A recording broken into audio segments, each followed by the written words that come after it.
can't see, this is 950 disposable sanitary pads.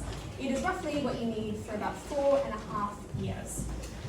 If you are a Ghanaian woman on the median salary, you would be expected to spend 13% of your entire income on sanitary pads. Roughly, that is what I spend as a London renter. The situation is even more dire if you are displaced. As a woman fleeing conflict, crisis, famines, etc., you would have to spend 63% of your entire income or budget on sanitary pads. 613 million women worldwide will have to make these devastating purchasing decisions this month between essentials like these. And that's why we created the first low-cost period underwear. It costs just £4 for humanitarian organizations to procure, and it is completely free or zero cost for any consumer who needs them. It can be washed and reworn over 300 times. It is the same upfront cost as just 1 month of sanitary pads. It's taken a lot of work to get there. It's also one size fits all, as my lovely magician's assistant will.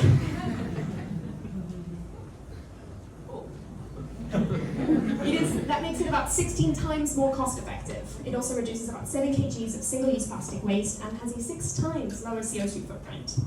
It is made in a way that we are proud of at a RAP accredited factory that is worldwide responsible accredited production. There are only 800 of these worldwide, and they are the best of the best. It is a very exciting time for us at Even. We are just about to head into our first pilot trial, supporting 950 women in Greece, with enough period products to last them for 5 years.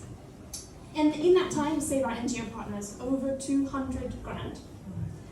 We also have a new operational warehouse starting in 2025 at one of the most technologically advanced humanitarian clusters in the world, which gives us member access to logistics from the humanitarian side of Kernenagel and DHL.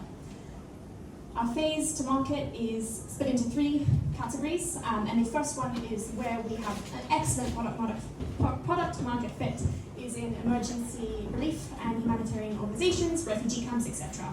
This is a $115 million market, and these are the areas that we would service through our operational hub.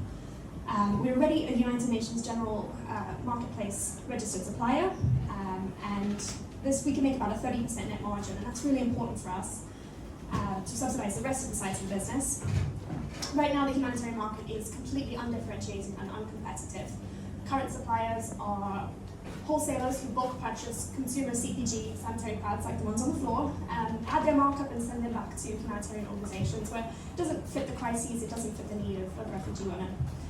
And our second phase to market is to launch commercially in the UK. And it wasn't part of the original plan, but as we do more events like this, people come up to us and they ask, can I get a pair of period underwear? Add a markup, I want to support your work. Which is obviously lovely to hear, and we've been working with the different Allia team to figure out our go-to-market strategy and positioning on this. With the diff team, we think we can make an 80% margin, which is obviously very nice and healthy, and that's really exciting for us because it can subsidize phase 3. Phase 3 is in emerging and frontier markets. Now, 80% of women in emerging and frontier markets cannot access any form of period products. And it is obviously a huge market in Ethiopia, Egypt, Rwanda, and Ghana alone. That is 1.9 billion. That's the purchasing power of women who cannot currently afford sanitary pads, but would be able to afford something like our underwear.